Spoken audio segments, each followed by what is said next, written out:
During the height of popularity of soap operas in North America in the late 70s and 1980, early 1980s, he was part of the cast of the most popular and probably the most acclaimed soap opera of the last 50 years besides Coronation Street.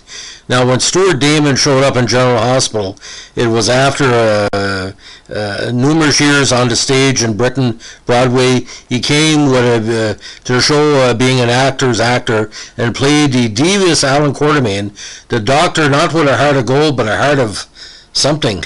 Broke pretty well every commandment, was a bad boy, a good boy, repentant boy, caused a lot of problems, typical Quartermaine, like the second generation shit disturbers that were part of the Quartermaine aesthetic.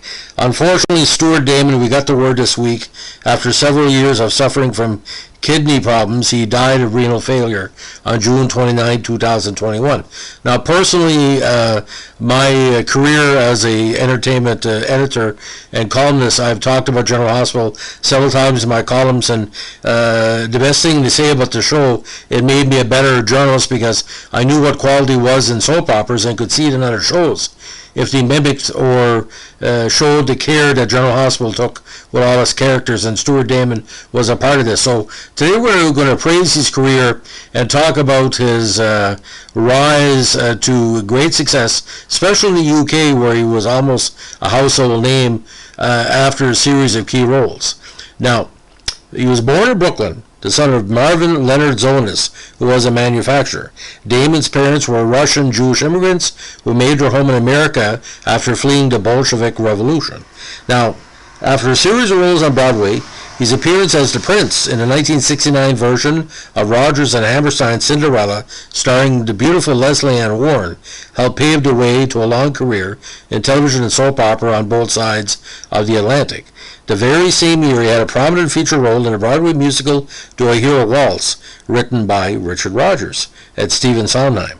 He had earlier appeared in an off-Broadway revival of Boys from Syracuse, with music by Rodgers and lyrics by Lorenzo Hart. Now, Damon is prominently featured on the cast albums of these musicals, and was the hit Irma la Douce from 1960. Now, moving to Great Britain in the 1960s, he starred in the hit West End musical Charlie Girl with Anna Nagel in 1965, and was selected to appear as American secret agent Craig Sterling alongside British actors Alexandra Bastido and William Gaunt in the ITV series The Champions.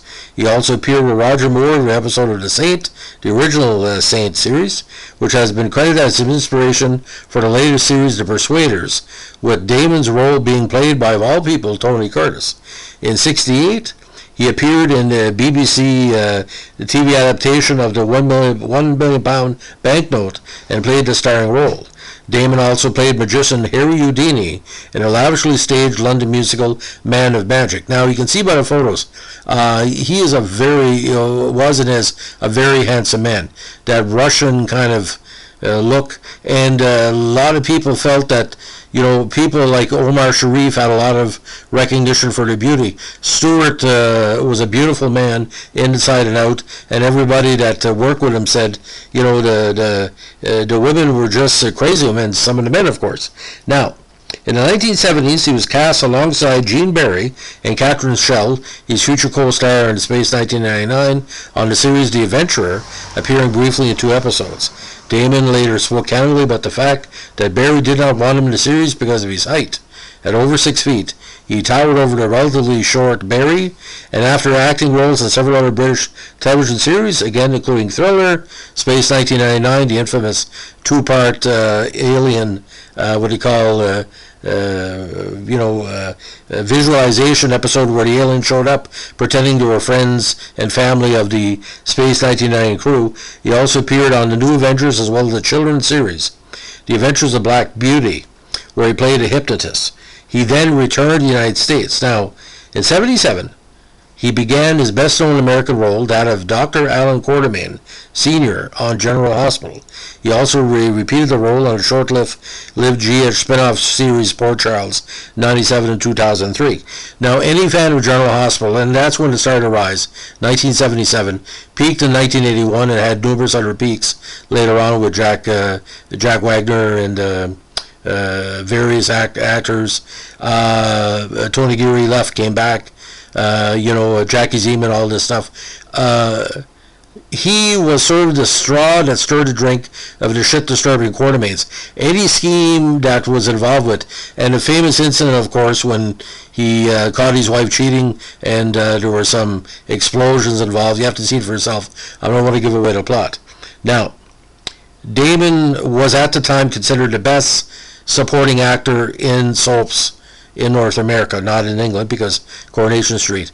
Various nominations occurred, and he eventually won a Best Supporting Actor Emmy after being nominated several times, because the Quartermaine character eventually became addicted to the painkiller hydrocodone. Now, in 2005, Damon was eventually reunited with Alexander Bastide and William Gaunt for the first time in almost 40 years to provide audio commentary on a DVD release of The Champions. It was December 2006. It was reported that he had been fired from General Hospital by Jill Farron Phelps on the orders of Anne Sweeney and Brian Franz, and his last air date was scheduled on February 26, 2007, when his character died. Now, the reason behind his release was not made public, but the taping of the final scene occurred on February 5th, coincidentally Damon's 70th birthday. Fellow actors on GH spoke to the press about how upset they were over Damon's firing, with Damon's on-show wife Leslie Charlton saying, "This is the 30th anniversary for the two of us in August. The timing leaves me very discouraged about the way soaps are going. The total disregard for history and a blatant disregard for the veterans." Now, that was the year again that soap ratings would start to drop. Maybe they felt they could only afford Geary and Francis and a few others, and Damon had to go because of his contract. Now, despite the death of the character, Damon had remained on the show playing the ghost of Alan Quartermaine, haunting his sister Tracy about forging Alan's will. He remained with the show until December 23rd, 2008, when Alan appeared to Monica on Christmas to tell her that he loved her. Now, on September 18, 2009, Nobody Dies in Soaps, he began appearing on As the World Turns and Janet and Ted Cicconi's uncle, Ralph Manzo, a businessman most likely involved with the mob. He left the series on October 30th, 2009, but returned for 3 episodes between August 2010 and 2015. August 23rd, 2010 and August 25th, 2010. From March 19th to 25th, 2010, he played the role of Governor Jim Ford on Days of Our Lives. Now, Damon eventually returned to GH for 2 episodes, My Birthday, August 26th of 2011, and August 29th, 2011, in which Alan appears in a fantasy sequence of Monica's. He returned again in November 2012 as a ghost when son AJ was announced to be alive after son Jason's disappearance.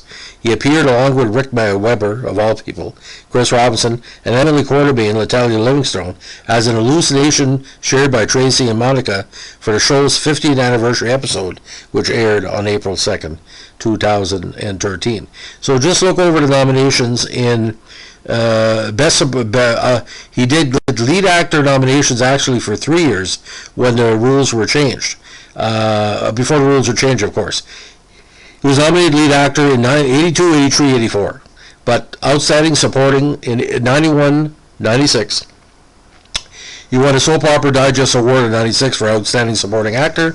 97 Daytime Emmy Awards, outstanding supporting actor. Soap Opera Digest Awards, Outstanding Actor Supporting Role, 97, and finally won the Daytime Emmy Award in that classic 1999 year, where a whole bunch of people were being recognized like crazy. Now again, Broadway, First Impressions from A to Z, Irma la Douce, Doyer Wilds, Off-Broadway, Entertain a Ghost, The Boys from Syracuse, West End, Charlie Girl, Man of Magic as Harry Houdini. Television, again, Cinderella, Man in the Suitcase, the £1 million banknote, The Champions, The Saint, UFO, The Adventures of Black Beauty, A Touch of Casanovas, Thriller, Nightmare for Nightingale, Yanks Go Home, Space 1999, of course, The New Avengers, GH 7708, 2011, 12 and 13, Fantasies 82, Fantasy Island, Legend of the Champions, America, Silent Assassins, Mike Hammer, Perry Mason, The Case of the Killer Kiss, Me and My Hormones, Port Charles, As the World Turns and Days of Our Lives, and film, A Touch of Class, Young Doctors of Love, great cameo. Star Rady, Silent Assassins, Chairman of the Board, and Rain from the Stars. And of course, his musical career, you can't forget that. Stuart Champion Damon, Reflection Records, 1970. So, too many good actors and actresses have been passing away in recent months. Let's take a break from this. Anytime I do an obituary on a star in respect, at least I can say check them out on YouTube and see their work firsthand. There's various compilations on YouTube by the GH Army, as we call it, that show his best work.